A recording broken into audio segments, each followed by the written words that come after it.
team, so that's gonna double Hitmontop on this time. Yeah. Haven't seen this many Hitmontops since 2010. Well, that's the last. Well, 2013 it was pretty big, or 2012 was also pretty big too. Nowhere near this in 2010, though. We could potentially have 3 of them in the top 4. Hitmontop Kyogre 6 years ago. We thought it's still relevant, right? Yeah. What's old is new again. You know, congratulations to both these players just to make the top 8. You know, Baris, he had to fight his way through into the top cut, and of course, Eduardo, Portugal. He's representing Portugal, and he's the first player to go in the top cut. Yeah, Portugal, of course, making a very deep run here with Eduardo, but let's take a look at Baris and his accomplishments first. Obviously, everyone here in the top 8 is pretty well decorated. Baris, of course, national top 8 in 2012 in Italy, national top 8 in 2014 in the United Kingdom, and then top 4 in 2015 in that tournament, and then top 4 last year in the 2015 German national champ. Of course, we see his team there, and I believe his qualification here was through the South African tournament. Absolutely, he was the runner-up in the 2016 South African National Championships. You know, that paid out a lot of championship points, and that actually got him to day 2. Yeah, and that's a good thing, right? You know, Eduardo, I believe, actually had to go through day 1. So you know, Baris a bit more refreshed. He does have this team right now with the Hitmontop, the really cool eject button Hitmontop, the really cool Assault Vest Raichu. You know, down the line, whoever would have thought that Raichu would be one of the Pokemon to beat at and it's been really doing work in these games. Absolutely. I mean, it has access to a lot of cool moves. You know, Fake Out, Nuzzle. Nuzzle was actually the thing that threw Aaron Trailer off film in the previous game. So, you know, it's a lot of mind games going on. Yeah. Of course, Shadow Tag from Gengar is probably a very disruptive ability. Yeah, I love watching this team play as we've been watching it progress through the tournament, because it's a very technical, very high skill level team. You have to be making all of the right plays every single turn and just sort of slowly grind out your opponent with it. And you know, not everyone can do that. I think Baris mentioned in his interview that this is a great team for very experienced players, and I think Baris and Marcus and Wolf have been showing that. And of course, Baris does have a lot of big plays as well, you know, in that matchup to be able to make the top cut. You know, he had to reverse Trick Room twice. Yeah. And, you know, usually in a game, you're happy to just be able to set up a Trick Room once, right? Let alone reverse it. Exactly. I mean, to be able to do it twice, 2 turns in a row, you know, it really shows that Baris, he wants this championship. You know, he's hungry. He really wants this. He wants to bring back a crown for Germany. Yeah. And, of course, he has help, too, coming from Marcus. Yeah, but, of course, he wants to get through Eduardo, and of course Eduardo, we have been watching him day 1, as you mentioned, and he has played so much Pokemon just by going through day 1, going through the day 2 Swiss, and now here in the top 8. Of course, Eduardo, I love seeing players with minimal accomplishments here in this high level, because Eduardo is really having a breakout tournament here. Obviously, a top 32 in Madrid Regionals last year, but this year, adding to that with a top 8 at Worlds at the least? That's a pretty big accomplishment right there, you know, to be able to add that. We do see his team of Groudon, Xerneas, Bronzong, Thundurus, Kangaskhan, and Hitmontop. Kind of a very standard team, but we do see a Hitmontop in there instead of the usual Salamence. Yeah. So that's going to be providing the Intimidate support right there.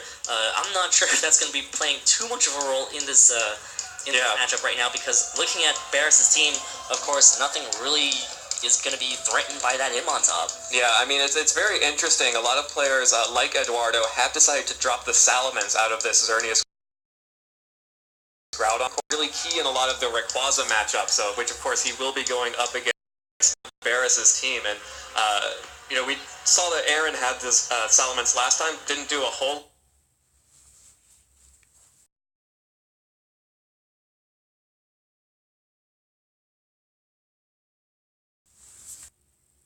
It did lose some moves that it got only in black and white, right? Sucker Punch was a huge loss to Hitmontop. Yeah. Of course, Gems were also a huge loss to Hitmontop, but here we see it, you know, it has a lot of different support in that eject button. Yeah, and here we are in team preview now. Baris versus Eduardo. Best of 3 match. Game 1 about to get underway. The winner will advance to top 4, and the loser will end their tournament at top 8. Nothing to sneeze at, but once you're in top 8, you really feel it. You can become a champion now. One thing that Eduardo is going to have to be careful about is, keeping his weather up. And we've seen that a lot of players struggle. The Gengar provides a lot of trouble to keeping your weather up the way you want it, because no Kyogre switching. can just switch in immediately and Groudon can't switch out. You kind of trap it and you kind of pick up the KO. Of course, there's other options as well for Baris to have that Kyogre in. Maybe it's in the sunlight. Eduardo doesn't see the Rayquaza switch come in at all, knocked out Groudon. So that's one thing that Eduardo's going to have to remember to pay attention to. And at the same time, you also want to be able to reserve your Groudon, because I think that's going to be key Pokemon. Both Groudon and Xerneas are going to come in handy in this matchup. Xerneas more to kind of handle that Rayquaza a little bit. Being able to set up a Geomancy, that'd be great, but at the same time, you also have to watch out for that Bronzong on Baris' side. So a lot of checks and counters to each other's teams here, and this is going to be a very difficult matchup for Eduardo, in my opinion. Yeah, I definitely agree with that assessment, and we are ready to hop into game 1 here of our top 8 match, Baris versus Eduardo. For both these players Gotta give it up for both of these players if you're out there. Gotta have that Groudon on the field, gotta have that Bronzong as well up against Kyogre and Gengar. So leading their primal with the weather, as well as the full primal reverse first. So the sun will be up starting. Yeah, usually we opt for a lot more faster Groudons. This Kyogre is most likely a slow one, as we've seen from the other players when they play, as we do see Groudon now get its sunlight up, which is going to be pretty big. I'm not exactly sure if Baris expected that to happen. Groudon in the sun is a lot stronger than Kyogre in the sun. Yeah, and that's going to make Gengar think twice about Mega evolving and trapping the Groudon and Bronzong. There's no real incentive for Eduardo to be switching around here. But like I said, you do have to pay attention to the possible Rayquaza switch. You have to respect that. You can't just think that your Groudon is safe, because Gengar can easily just switch out. We see this Kyogre, of course, Primal Revert first, which means it's most likely faster, and then that could easily lead to a KO Groudon. So it's going to be right now for both players. Wow, no switches coming out. Kyogre, though, will protect itself. Groudon also going to protect, just trying to scout out that potential Rayquaza switch. And Gengar, though, goes for the taunt onto Bronzong. Bronzong, does it have a Mental Herb? It does have the Mental Herb. Bronzong will not fall for the taunt. The taunt wears out, and Bronzong will set up the Trick Room. And, Bronzong with Trick Room and Groudon that's slower than the Kyogre, pretty good situation. That is a very good position to be in. That Mental Herb probably caught Baris a little bit of a surprise, or maybe he just wanted to burn it this turn. We do see Gengar switch out, though, as, Gengar is threatened, and so is his Kyogre. Yeah, Baris has to switch that Gengar out, has to switch in the Rayquaza just to put some pressure on the Groudon. Of course, Groudon did protect last turn, so will not be able to protect this turn. Bronzong will use Gravity here, so Precipice Blades will not miss and will hit both the Kyogre and it will hit the Rayquaza, or Groudon can set up Substitute here. Origin Pulse coming out from Kyogre, of course, with the Airlock able to connect onto both the Bronzong and the Groudon, dealing a good amount of damage to Bronzong, a little under 50% though, so maybe a 3-hit KO. Groudon will lose the Substitute, but Bronzong set up Gravity, and if that Bronzong is carrying Hypnosis, that could be real trouble real quick for Baris. That Substitute right there was really clutch coming in from Eduardo. Of course, I remember from the interview now that his favorite move on Groudon is actually that Substitute, and that pays huge dividends right there. Now, Groudon can protect. Maybe Bronzong can try to go for some Hypnosis in the Groudon. That's exactly what he needed right there. He just needed one turn to keep Groudon a little bit safer. It's a lot more safe than that double protect play that we do see a lot of players opt for. And, a lot of players would be tempted to probably just go for a Precipice Blaze right there. But now Groudon can be a bit more safe. It can go for a Hypnosis if it really wants to. To be able to put either Rayquaza or Kyogre to sleep. Most likely going to go for the Kyogre, but you do have to watch out for the Protect. Yeah, really interesting play there. Rayquaza will go ahead and Mega Evolve, so will be able to boost its stats, be a little bit more dangerous offensively. Kyogre will protect this turn, so does not want to take free damage from that Groudon. Bronzong goes for Hypnosis into the Protect, so Kyogre is protecting itself. Groudon with the Precipice Blades will be able to connect with the Rayquaza. Should not be able to pick up a KO with that. We'll have to see if Rayquaza is going to be able to deal enough damage back to continue threatening that Groudon. Dragon Ascent coming out will do a lot of damage. Actually targets the Bronzong, so dealing the damage to Bronzong, leaving that Groudon up and healthy, but does deal a lot back to the Bronzong, but Groudon's the offensive threat right here. Absolutely, but you kind of want to try your best to knock out this Bronzong before it can go for a Hypnosis onto this Kyogre to allow your Kyogre to have the chance to pick up the KO on Groudon, right? Right, but I mean, Dragon Ascent, probably not enough to get it into extreme speed range. You probably do. Maybe he was expecting it to do a little bit more damage, but you know, you can't knock him for Groudon is going to be able to go for Oppressive Blades. It won't be able to pick the KO, so the important thing right now for Eduardo is to not be able to move. You can't switch in Gengar because it's no longer levitating, and it's already a very frail Pokemon. So and even if it was levitating, gravity's in session. Absolutely. We do see Kyra switch though. I wonder if he has Hitmontop in the back. Oh, it's Raichu. Okay, all right. Not the best switching. Not the best switching at all. Usually you don't switch in ground type attack here, but it looks like Bronzong is going for the Hypnosis to that Raichu, so Raichu will take this Hypnosis for Kyogre. Baris is just using his Raichu here to stall turns of this Trick Room.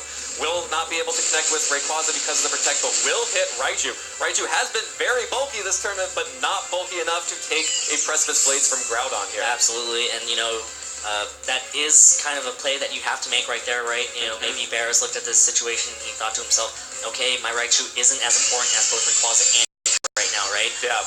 This is coming into the fourth turn of Trick Room right now, so Kyogre can easily just protect this turn and try to stall out the Trick Room. If Kyogre protects, though, Groudon may be able to set up a substitute with Bronzong hitting that Rayquaza with Hypnosis, though. And that's a really, really good play by Eduardo if he can see it coming. You know, that's one of the great deals about substitute. You know, you kind of think, hey, okay, maybe I can stall a Trick Room, but at the same time, maybe he'll punish me with a setup of some sort, as we do see Bronzong switch. Yeah, Bronzong actually is just going to switch out for Kangaskhan, so getting some fake-out pressure once this Trick Room ends. So Kangaskhan now out.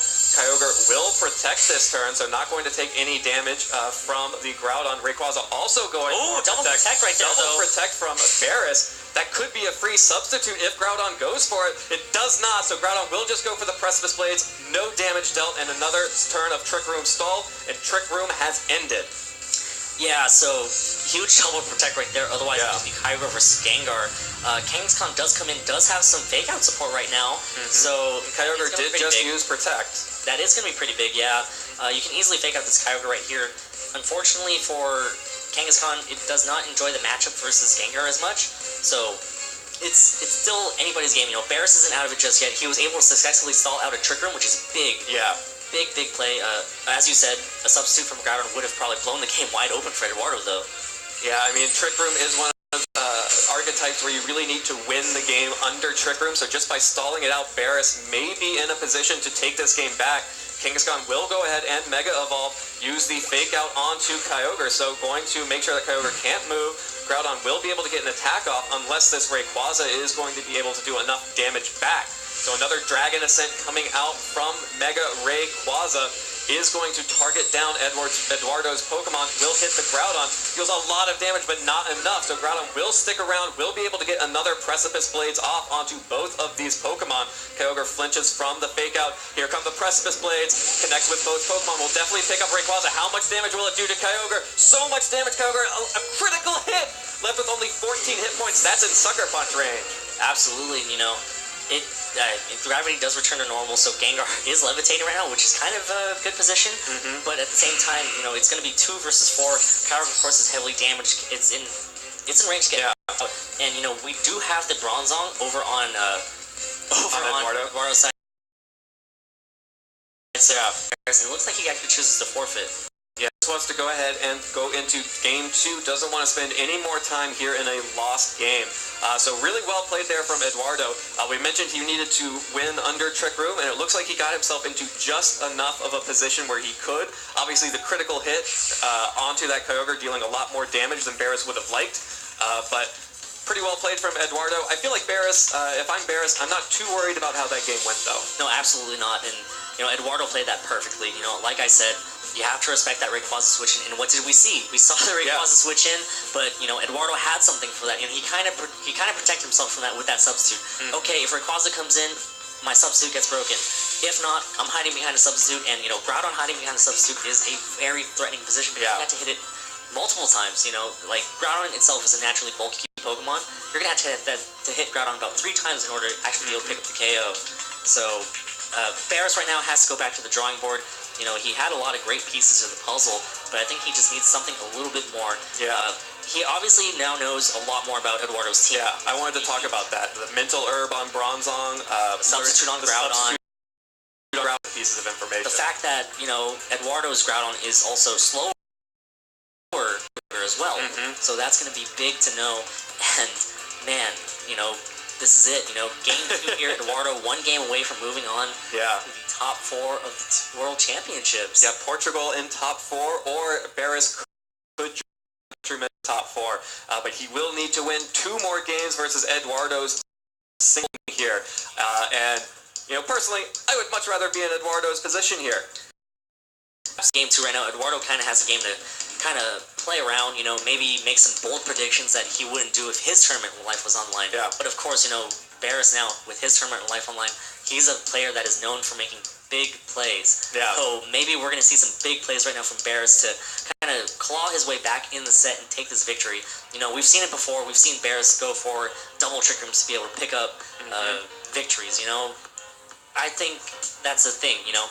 Baris has to prevent that trick room from coming up. Yeah, I mean, it really is going to be a matchup where Eduardo, if he can get the trick room up, the gravity up again, like he did in the first game, then it's just going to put Baris too deep of a hole. He will need to make sure that that trick room does not go up. Previously, Gengar would be enough. We now know it won't be. So he has to make some adjustments. Resetting trick room with his own Bronzong, or some other adjustment, maybe just knocking out the Bronzong. It's going to be very important for Baris to be able to make those adjustments. And it looks like we are going to see the Kangaskhan and Bronzong out for Eduardo, very much screaming, I'm going to set up Trick Room leads up against Hitmontop and the Kyogre on Baris. Yeah, and you know, these are interesting leads, you know, you guys can exchange fake-outs all you want, but that's not going to do a little bit of residual chip damage. And of course, Kangaskhan's going to win that trade. Maybe one of these players go heavy on the offensive instead of just going for fake-outs. You know, Hitmontop does heavily threaten that Kangaskhan, right? Kangaskhan does get Intimidate off on that Kangaskhan as well. So, it isn't as strong as I'd expect it to be coming off into turn 1 because of that Hitmontop. I mean, Hitmontop is possibly going to be able to threaten it if Bronzong is unable to set up Trick Room. Of course, Bronzong would have to take an attack from Kyogre in the rain if Kangaskhan decided to take out that Hitmontop, which Bronzong's pretty bulky, but nothing like taking. A switch to Groudon could be good from that Kangaskhan slot, but instead of switch out instead, we're going to have to see what it goes into here. Switching in for the Gengar for that Kyogre. Gengar loves facing off against these 2 Pokemon, trapping them in. Bronzong also going to switch out for Thundurus this time on Eduardo's side. So Thundurus on Eduardo's side will be out alongside Kangaskhan, which Mega evolves. The Gengar really hoping to be able to trap this Kangaskhan in here after Kangaskhan's turn completes. Kangaskhan will just go for the fake out. Does not affect Gengar. Hitmontop uses the fake out. Will affect Thundurus, but just... Yeah, and one about Thundurus is that it can go for a taunt onto that Gengar to prevent it from burning this Kangaskhan. Of course, they're with Intimidate. Hitmontop get back. You know, I've seen Kangaskhan's maybe do like 10 damage at some point, probably, with all the Intimidates, with all the burns as well. We do see Eduardo kind of opt for just one legendary Pokemon, most likely going to be that Groudon, I believe, because I think that's just a lot better in this matchup. Especially with Bronzong. Especially with Bronzong and Gengar on the other side, and maybe even with Rayquaza as well. Thundurus has a lot of options too. He can easily just go for a Thunder Wave, and Thunder Wave is one of the best moves in the game. Yeah, definitely one of the best moves in the game. Eduardo, instead, is going to switch out Kangaskhan for Groudon. Does not want to have Kangaskhan trapped in there. Groudon, much less concerned about being trapped against the Gengar and Hitmontop. Not able to be burned, and able to deal a lot of damage back. And of course, the Intimidate has already been blown on that Hitmontop. I enjoy that switch a lot, simply because it can take a Willows and can take a lot of physical attacks from that Hitmontop. Yeah, no chance of a close combat knocking out that Groudon. And Gengar is going to go ahead and Mega Evolve, so Mega Gengar will have trapped in this this Groudon. So Thundurus will actually go for the Thunder Wave, like you mentioned, Thunder Waving the Mega Gengar. So Mega Gengar loves being fast, and it loves, you know, getting those taunts and sludge bombs off. But now it will have to deal with the risk of being paralyzed and the lack of speed. Deals enough damage to that Thundurus to proc that Citrus Berry. Will heal up just a little bit again. And Hitmontop will go for that close combat onto Groudon, dealing a very pitiful amount of damage, really, and dropping its defenses in the process. And now, you know, that Gengar is paralyzed, it's going to be a lot more manageable to deal with. You know, Gengar is a Pokemon that relies heavily on its speed and its special attack stat. Unfortunately for itself, it's also a very frail Pokemon that does not have Levitate anymore. Yep. So, you know, Gengar can protect itself all it wants, but this Hitmontop won't be able to do much. Obviously, if it gets hit, it will be able to switch out and, you know, cycle some more Intimidates in there. But at the same time, you know, Gengar is heavily threatened right now. It's not safe at all. You know, Gengar needs to get out of there unless you just feel like sacrificing that Gengar right off the bat. Yeah, and even if Hitmontop does get ejected, what does Baris even want to switch in here? Exactly. You know, you don't want to switch in Kyogre at all. Yeah, your only option is Rayquaza. Right, because Thundurus is a huge issue as well, as we do see Gengar protect itself, though. Yeah, so Gengar is going to stick around, going ahead and protecting itself. Thundurus uses the taunt, actually, onto Hitmontop. Does not want Hitmontop to be able to eject just yet. Groudon using Substitute here.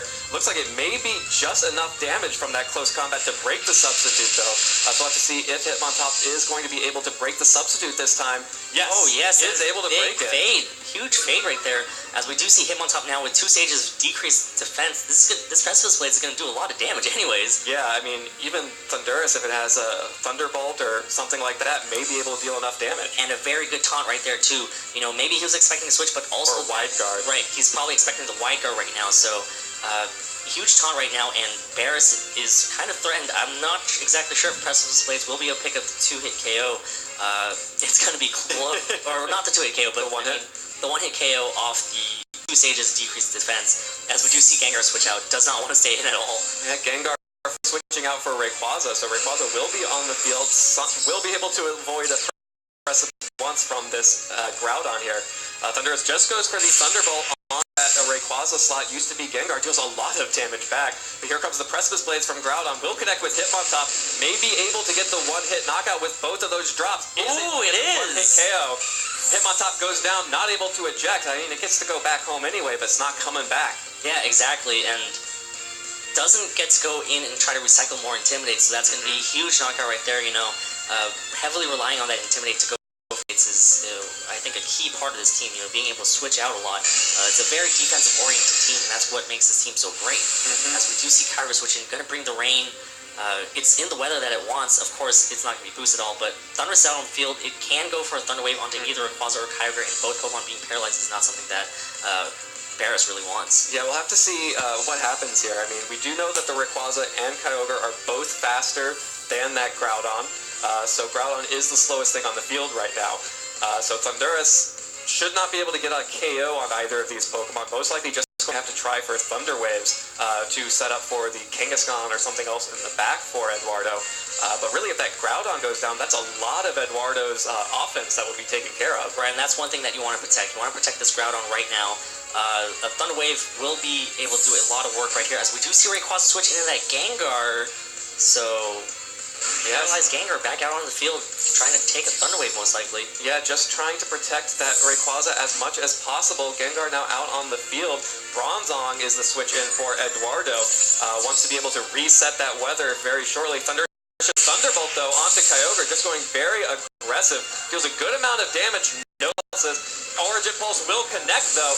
Is it going to hit both Pokemon? It looks like will go down. Bronzong takes a little bit of damage as well, but now the Groudon will be able to switch back in here and reset the weather, which could be pretty big, but that Bronzong is threatened by the Gengar if it tries to go for something like a Trick Room, so it looks like it's going to be Kangaskhan. Yeah, and I like that switch right there simply because of the fact that he got rid of Airlock, and that allowed him to definitely pick up the KO on that Thundurus. Of course, it all depends on how they're trained. You know, Thundurus it can be a fairly bulky Pokemon. As Kangaskhan does come in, this is going to be important. You know, Baris, his Kyogre's kind of currently threatened to be knocked out, so Baris has to do a little bit more switching to get himself into position to take this game if he really wants it. You know, Gengar is okay to go for a possible... Kangaskhan goes for the Safeguard here. No fake out. Expecting a Protect. No protects from Baris, though. Safeguard not going to protect you from this Origin Pulse. Is going to connect with Bronzong and Kangaskhan. Bronzong will go down. Kangaskhan at a little bit of health. What did this Gengar go for? Went for the Will-O-Wisp, so is protected by the Safeguard there, but a lot of damage for that. And And now Kyogre just gets to switch out. I don't mind that as much. You know, it does prevent the burn. Unfortunately, Kangaskhan took a lot of damage. I believe Too much damage. I believe what happened was Eduardo was actually expecting a protect from that Kyogre slot. So that's why he decided, hey, this is my chance to go for a safeguard, because if my Kangaskhan gets burned, I will not be able to pick up the KO on this Kyogre the next turn. But, good call right there from Baris. You know, the plays, right? Yeah. The big plays right now. Coming here at Game 2 of the World Championships in the top 8, you know, Baris needs to win this game in order to keep this series alive, and he has the tools to do it. Like, Kyogre, of course, is faster.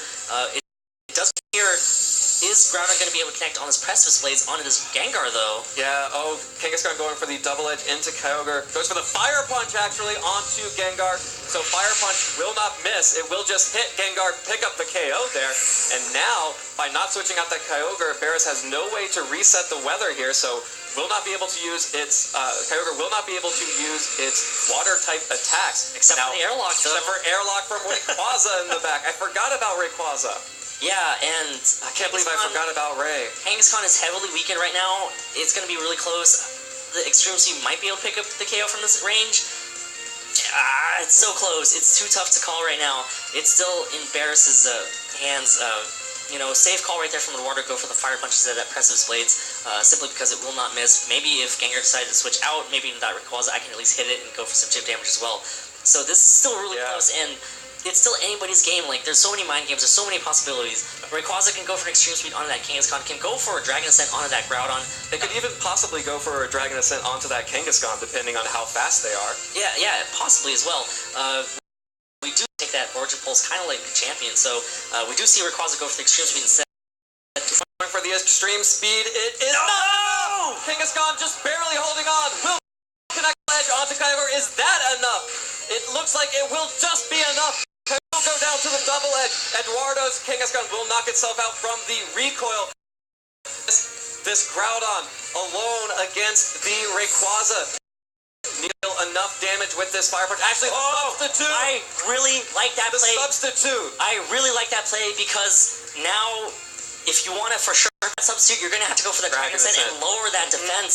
So I really like that play, and substitute, a huge play, but it's still close. Like, how is this going to play out? Is Extreme Speed going to be able to pick up the KO? Yeah. Is Extreme Speed going to be able to feint the substitute? And oh my gosh, this substitute Groudon. I love the zoom-ins on this substitute plush. Everyone out there in the audience, raise your substitute plushes if you got them, because that might be the MVP for Eduardo right now. I am at a loss for words right now. It comes down to whether or not this Extreme Speed fades this substitute. I did not see this coming. Eduardo playing out of his mind right now, realizing I need to bait this Dragon Ascent, and I need to be able to go for this Fire Punch. Oh, that Extreme Speed just not enough to pick up the Kangaskhan. How can it be enough? Eduardo going for the protect behind that substitute. Maybe given out on time now, actually. Oh, that was his opportunity right there. Yeah, Baris went for it, but no, not enough time. Maybe it's actually him going for the timer right now, too, because you protect the Groudon here, you bait the Dragon Ascent, and you Fire Punch it, and then you start protecting even as well. Even if you win, yeah. So it's really close right now. It's going to come down to the wire. Baris has a couple options right now. Most ideally, if that Extreme Speed, that's going to be huge. Eduardo trying to hide behind the substitute right now. Both players trying to play to time, and it's going to come down to about perfect timing. Yeah, depending on how long these animations take, really. Yeah, and oh man, this is coming down to the wire. I don't know what's gonna happen. I don't know at all. Evan, help me here. Why would I know anything? You're the one who won a regional in 2010. We do see Rayquaza protect himself. What is going on now? The timer game is real. Yeah, timer. I mean, safeguard wore off though. So that's extra seconds off that clock right there. Extra seconds off. Probably what, 1.5, 2 seconds? I wonder if Baris or Eduardo have that timed in their notes.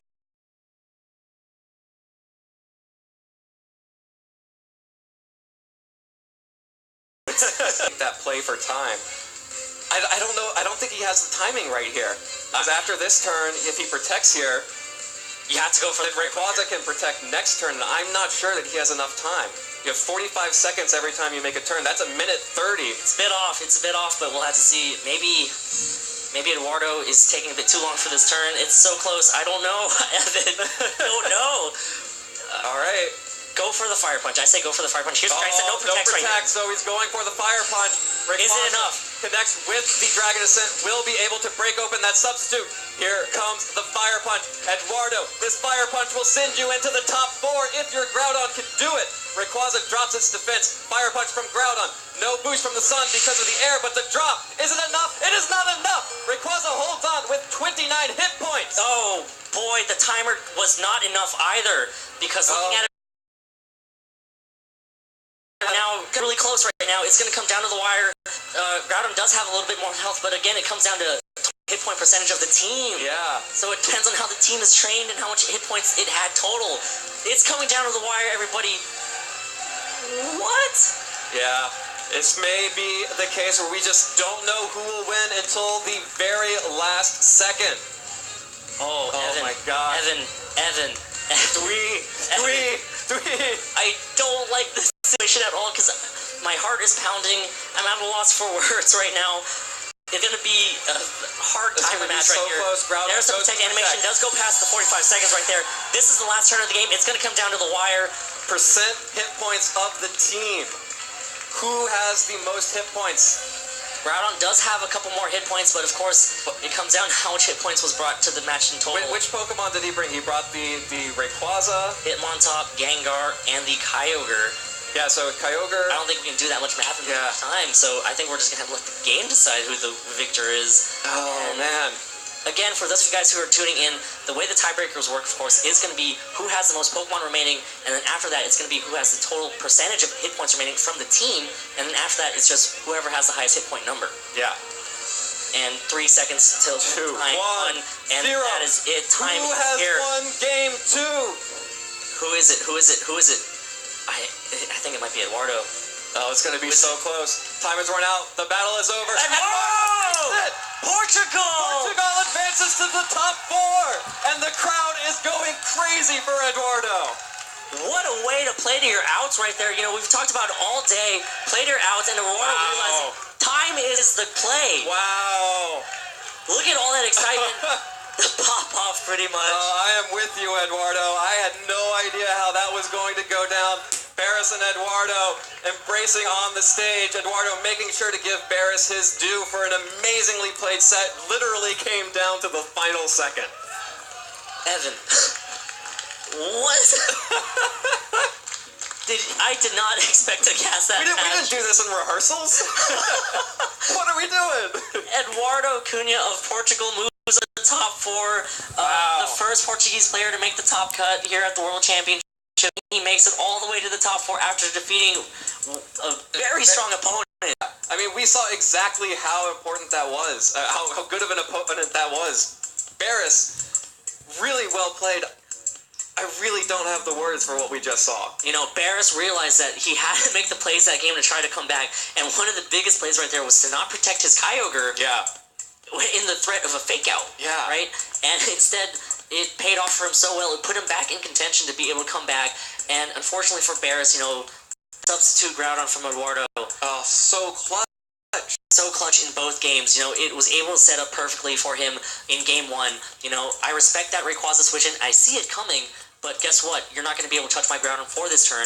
I'm going to set up Gravity to start chipping away at you, make my Hypnosis even more threatening. Yeah. You know, that substitute played a huge role in game 1, and of course in game 2, being able to set up that substitute to bait that Dragon Ascent. Yes. To bait that defense drop. Yeah, to get Rayquaza just low enough for that fire punch to make a difference in the tiebreaker. And more importantly, Eduardo recognizing that his win by timer win condition about 4 turns in advance of when it would actually happen. Absolutely, and you know, he should actually be up here. He probably realized that a lot sooner than us. I mean, that's why we're here. We don't have the wherewithal to be making those plays anymore. Absolutely not. You know, huge congratulations to both players. You know, Baris Akcos of Germany, you know, he's represented his country well. He's represented this team so well as well. You know, it's been so exciting to watch this team, and of course, now Eduardo moving on to the top 4, and I am ecstatic. I am so excited to hear what Eduardo has to say about his top 4th placement. Let's toss it down to Anna on the main stage with an interview with the man himself. Hi guys, I am here on the main stage with Eduardo. You are wearing your country's flag. And the crowd is so loud, I can barely hear you. What are all these people? Who are they? Oh, I mean, I guess I have a lot of friends. I really love this community, I have to say.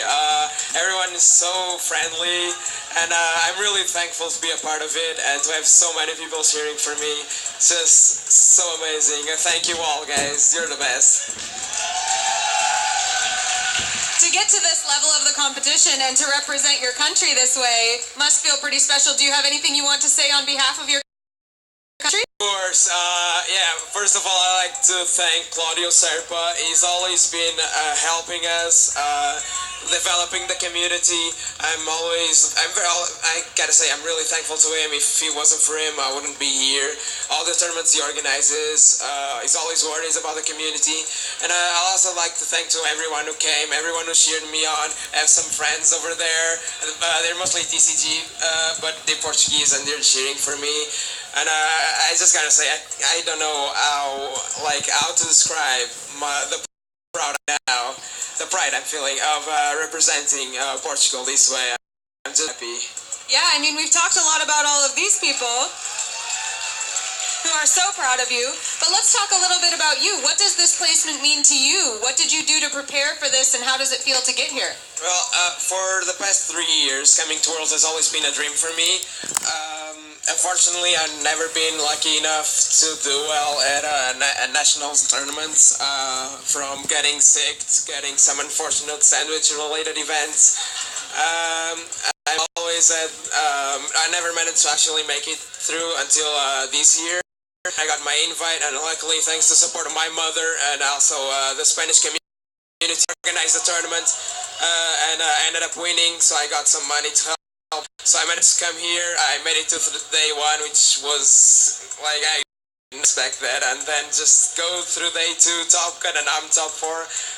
Like, I don't know what to say, really. I mean, we got down to the very end of that match. It was very much a nail-biter. Did you think it was going to turn out that way? I thought that I had that kind of plan. I knew that my win condition would be either fire punch, the KO on Rayquaza, or just getting a burn.